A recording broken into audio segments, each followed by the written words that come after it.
अस्सलाम वालेकुम viewers. Paradise with Ayesha channel पे आपको खुशामदीद कहा जाता है। आज मैं आपको पर्मिंग करने का तरीका सिखाऊंगी। ये इन हेयर पे हम आज पर्मिंग करेंगे। तो मैंने पार्टीशन कर ली है, मैंने 3 पार्ट्स इसके किए हैं। और अभी ये जो हमें रॉड चाहिए जिसके साथ हम पर्मिंग करेंगे, तो उनके रबर्स अलग होते हैं, तो हम उनके साथ रबड़ अटैच कर रहे हैं। इस तरह सारे मैंने रबड़ इसके साथ अटैच कर लिए।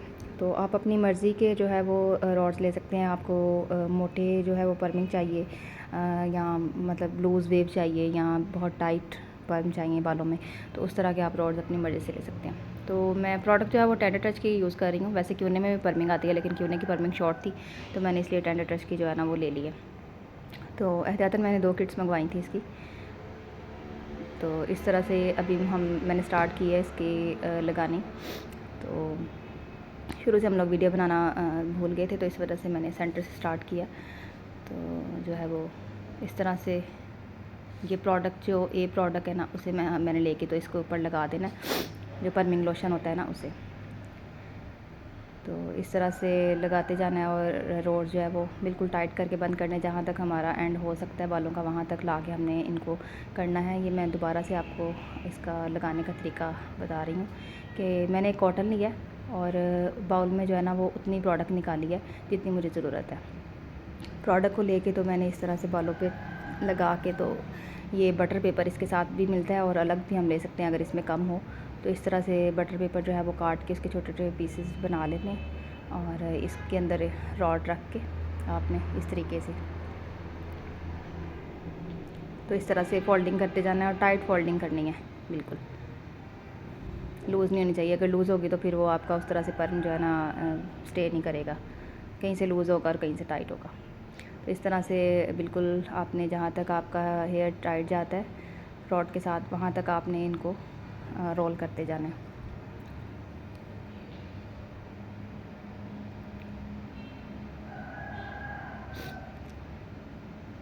मैंने पार्ट 3 किए थे, लेकिन ये था कि इनके बालों में जो है वो इन्हें पर्म ज़्यादा चाहिए थे, तो इस वजह से हमने इनको जो है वो 4 पार्ट्स करके तो रॉड्स ज़्यादा लगाए हैं। क्योंकि जितने ज़्यादा हम थिन स्लाइस लेके उनमें रॉड्स लगाएंगे, पर्म उतने ही आपके बनेंगे। और अगर हम बहुत मोटे स्लाइस लेंगे ना, सेक्शन उठाएंगे मोटे, तो उसमें फिर ये होगा कि आपका पर्म जो है वो इतना ज़्यादा टाइट नहीं आएगा उसके अंदर।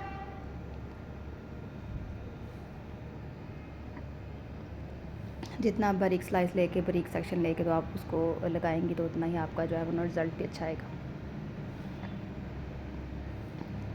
तो जितने भी हेयर्स हैं, सारे हेयर जो बिल्कुल बेबी हेयर्स भी बचते हैं, वो भी आपने जो है उनको लोशन लगा के, पर्मिंग लोशन जो होता है उसको लगा के, तो आपने इसी तरह से जो है वो रोल करना है इसको, रोल करके और इसी तरह से पिन करते जाना है।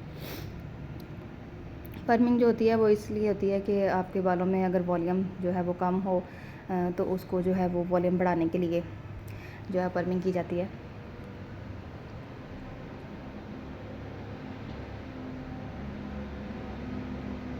पर्मिंग लोशन जो होता है वो इतना ज़्यादा स्ट्रॉन्ग नहीं होता, इसलिए आप जो है वो इसको रख सकते हैं बालों में इजीली 50 मिनट 1 घंटा भी रख सकते हैं।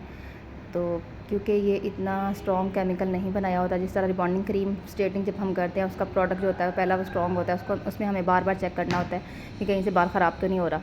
तो पर्मिंग लोशन जो है वो इन्होंने इतना स्ट्रॉन्ग नहीं बनाया, इसीलिए क्योंकि हमें इसे रॉड में लपेटना होता है, तो ज़ाहिर है हम उसे बार बार खोल के चेक नहीं करते। तकरीबन 20 मिनट के बाद या आधे घंटे के बाद हम उसे चेक करते हैं कि इसमें पर्म बना है कि नहीं बना। तो इस वजह से जो है वो ये मटेरियल जो पर्मिंग का होता है ना, ये इतना ज़्यादा स्ट्रॉन्ग नहीं होता।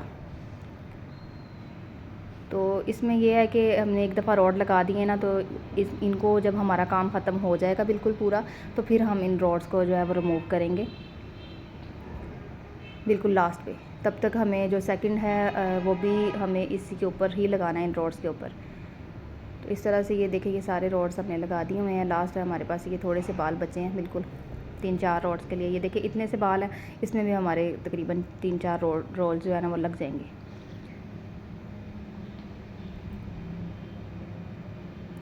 इसमें 4 किस्म के जो है वो रॉड्स मिलते हैं आपको, लूज़ वेव, और जो है वो बिल्कुल जो टाइट वाले पर्म्स है वो, और मीडियम भी मिलता है और नॉर्मल भी मिलता है।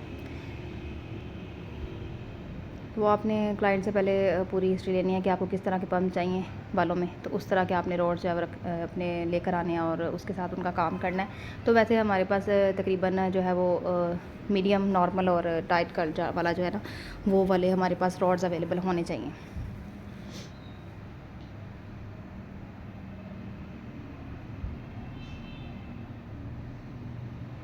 ये थोड़े से बाल हमारे फ्रंट पे बचे थे, इसके लिए इसके ऊपर भी हम रॉड लगा रहे हैं, क्योंकि कोई भी बाल हमारा जो है ना वो रहना नहीं चाहिए प्रोडक्ट लगने के बगैर।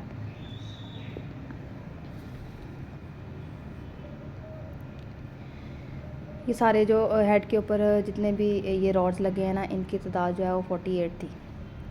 48 रॉड्स जो है ना इनके पूरे हेड पे लगे हैं। जब मैंने सारे बालों में लगा लिया तो मैंने सबसे जो फर्स्ट पे लगाया था उसको मैं खोल के भी चेक करी कि मेरा काम जो है वो कितना हुआ है बालों के अंदर। तो ये देखिए, मैं जैसे मैंने खोला है तो कुछ जो वो प्रोसेस है वो हमारा स्टार्ट है। ये देखिए कर्ल्स उसमें बन रहे हैं। तो वापस हम इसको लपेट देंगे इसी तरह से, और तकरीबन मैं आधे घंटे के बाद जो है वो इसको दोबारा चेक करूँगी। और जब मैं दोबारा चेक करूँगी ना, तो उस टाइम मैं सारा जो है इसका रोड जो है वो ओपन करके तो फिर मैं चेक करूँगी इसको।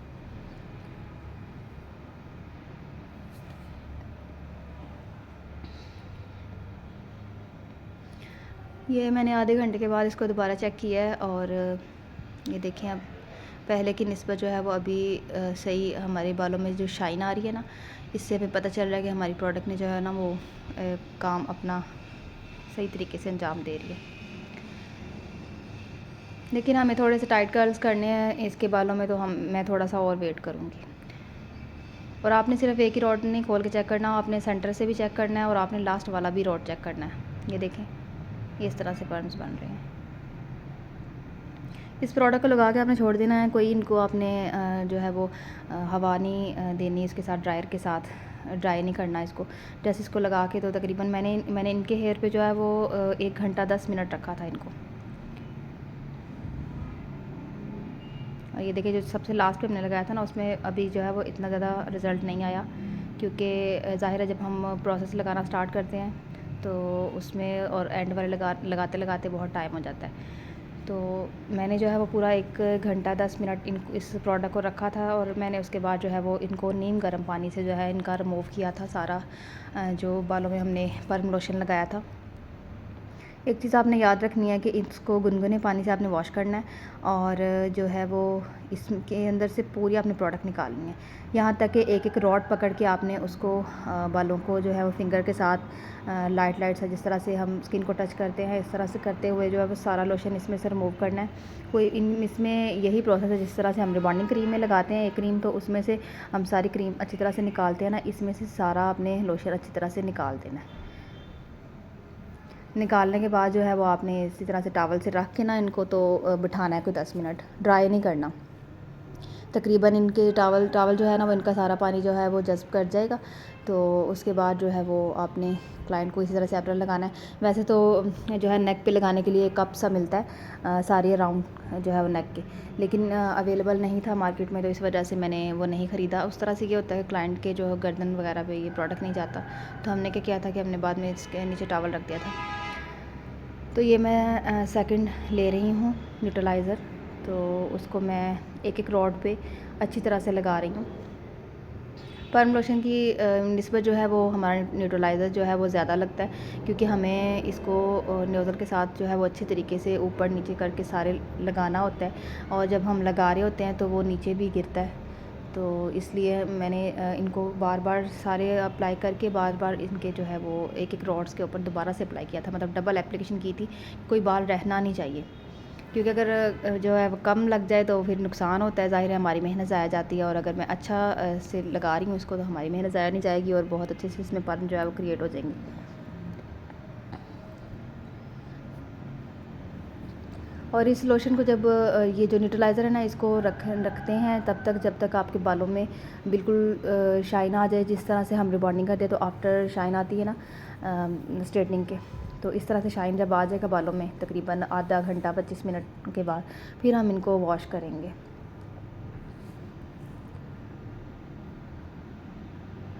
रिबॉन्डिंग का मैं साथ साथ आपको इसलिए एग्जांपल दे रही हूँ क्योंकि अभी ज़्यादातर जो है वो लोग रिबॉन्डिंग करवा भी रहे हैं और ब्यूटिशियंस कर भी रही हैं ज़्यादातर रिबॉन्डिंग। तो जो रिबॉन्डिंग परफेक्ट कर लेता है उसे इसकी पर्मिंग की भी समझ अच्छी तरीके से आ जाती है। तो मैंने एक दफ़ा अप्लाई कर लिया था सारे हेड पे, मैं दोबारा से अप्लाई कर रही हूँ।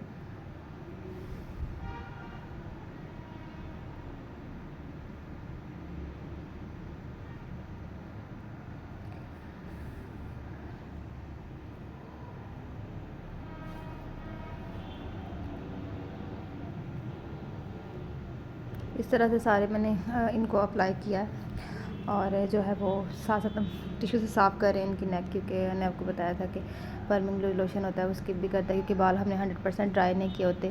तकरीबन हमारे बाल जो है वो 50% ड्राई हुए होते हैं। जो हमने टावल से इनके ऊपर टावल रखा था तकरीबन 10-12 मिनट के लिए, तो जितना उसने पानी जज़ब किया वो सिर्फ वही जज़ब किया हुआ था। तो ये मैंने 20 मिनट के बाद चेक किया था, तो अभी हमारे जो पर्म्स हैं ना वो क्रिएट नहीं हुए। अभी हमारे न्यूट्रलाइज़र ने काम जो है वो नहीं किया, क्योंकि आप देखें कि ये बिल्कुल स्ट्रेट सा नज़र आ रहा है, वेव है। क्योंकि हमें टाइट कर्ल चाहिए तो हम इसको और रखेंगे। और इस तरह से हम बालों के नीचे गिरा के देख रहे हैं कि अगर इसमें पर्म क्रिएट होगा तो फिर हम इसको वॉश करेंगे। वापस मैंने इसको रोल करके जो है वो रबट कर दिया। इसके बाद मैंने जब दोबारा चेक किया था तो इसमें सही प्रॉपर जो है वो कर्ल बना हुआ था। तो अब मैंने इनका फिर वॉश करा दिया था। वॉशिंग की वीडियो दोबारा से मैंने उसमें नहीं ऐड की क्योंकि वीडियो बहुत लंबी हो जाती है। तो अब मैं इनको जो ड्राई कर रही हूँ ना वो मैं कूल एयर से ड्राई कर रही हूँ। जस्ट मैंने 20% इनको ड्राई करना है। अगर हम ज़्यादा ड्राई करेंगे तो उससे हमें बिल्कुल भी फ़ील नहीं होगा कि हमने जो है वो अपने प्रोडक्ट के साथ रिज़ल्ट लाया है। इसलिए मैंने इनका 100% ड्राई नहीं किया था, क्योंकि वैसे भी हम आम तौर पे भी जब पर्मिंग करने के लिए जो वन वॉश पर्मिंग होती है करने के लिए हम इस तरह से लगा के रोल तो ड्राई करते हैं, तो उससे भी पर्म जो है वो वन वॉश जो है क्रिएट हो जाते हैं। तो मैंने इसलिए ये देखें अभी जो मैं रोल खोल रही हूँ ना इनके, तो वो वेटिंग है, 100% ड्राई नहीं है। और आप देखें कि कितने अच्छे इसमें पर्मिंग क्रिएट हुई है। तो मैंने आपके साथ ये जो वीडियो शेयर इसकी की है ना पर्मिंग रॉड्स खोलने की, तो ये मैंने ज़्यादा इसलिए आपके साथ शेयर की है कि आपने ये भी माइंड में रखना है कि आप जो पर्मिंग रॉड्स हैं वो खोल कैसे रहे हैं। इनको खोलने का तरीका होता है इस तरह से। अगर आप बिल्कुल स्टूडेंट्स जो होते हैं उनको इतना ज़्यादा आइडिया नहीं होता, वो खींच के रॉड्स खोलते हैं, तो उस तरह से फिर जो हमारा अभी अभी हमने काम किया होता है तो इस तरह हमारे जो काम है वो डिस्टर्ब हो सकता है, रिज़ल्ट परफेक्ट नहीं रहेगा बाद में बालों में। इसीलिए मैंने जो है वो ख़ुद ही अपने क्लाइंट के सारे हेयर्स को जो है वो रॉड्स ओपन किए और खोलने का तरीका भी आपके साथ शेयर किया कि आपने रॉड्स किस तरह से रिमूव करने हैं।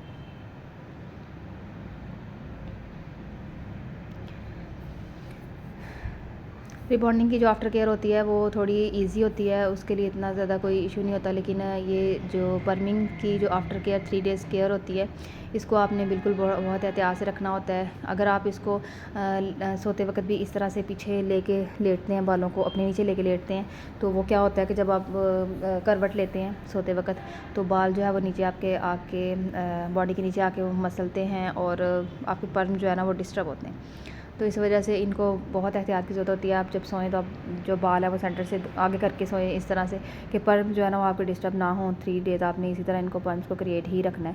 तो जो है वो आप इस चीज़ का भी ख्याल रखें कि आफ्टर केयर जो है वो क्लाइंट को आपने लाजमी बताना है। रिबॉन्डिंग में जो है वो आफ्टर केयर जो होता है वो हेयर मास्क और हेयर सीरम होता है। तो इसके लिए जो है वो हेयर मास्क और सीरम तो होता ही है, लेकिन इसके लिए एक टॉनिक मिलता है, वैसलीन टॉनिक उसको कहते हैं। तो वो अगर हम इसमें ऐड करते हैं ना आफ्टर केयर सीरम के बजाय हम वो टॉनिक यूज़ करते हैं, तो आपका शाइन जो अभी जो पर्मिंग में शाइन आपको नज़र आ रहा है ना, इसी तरीके से वो बरकरार रहता है।